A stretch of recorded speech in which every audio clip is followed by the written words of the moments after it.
শেষবারের মতো একটা জিনিস চাইবো, একটা বার দেখা করো আমার সাথে প্লিজ। এই শেষবার, আমি অপেক্ষা করবো।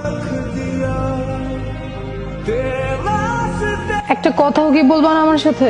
আমি কি করব বলো? তুমি কি কখনো আমাকে একটু সময় দিছিলা? আমার ফ্রেন্ডরা ওদের বয়ফ্রেন্ড নিয়ে ঘুরে বেড়ায়, আর তুমি? নাফিজ আমাকে আগে থেকেই মেসেজ করতো। যখন আমরা আলাদা হয়ে যাই আমার নিজেকে অনেক একা লাগতো। মাঝে মাঝে কথা বলতো আমার সাথে। কথা বলতে বলতে কখন যে এত দূর চলে আসছি আমি নিজেও জানি না। নির্জন, কিছু তো বলো নির্জন, আমি ভেতরে ভেতরে মারা যাচ্ছি। কি বলবো, আমি ট্রাস্ট উঠে গেছে রে আমার দুনিয়া থেকে। যখন আমি কয়েকদিন আগে তোমার জন্য মারা যাচ্ছিলাম একা একা, তখন তুমি নাফিজের সাথে।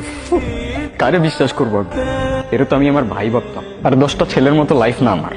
ভালো করেই জানতাম আমার বাবা নাই। আমার মতো বয়সে যে ছেলে ইনকাম করে না, তারে গিয়ে জিজ্ঞেস করো কিভাবে ফাটে, মাথার মধ্যে কি পরিমাণ পেইন থাকে। আর আমি তোমারে ভালোবাসছিলাম চিপাই চাপাই ঘোরার জন্য না, সারা জীবন একসাথে থাকার জন্য। তুমি কি কোনোদিনও আমাকে মাফ করতে পারবে না? তুমি কোয়েশ্চেনটা তোমাকে করে দেখো। নির্জন, আমি তোমার সব কথা শুনবো। আমাদের রিলেশনটা কি আর জোড়া লাগানো যায় না? তুমি রিলেশন জোড়া লাগানোর কথা বলতেছো? আমার ভাঙার ট্রাস্টটা কেমনে জোড়া লাগাবো তুমি?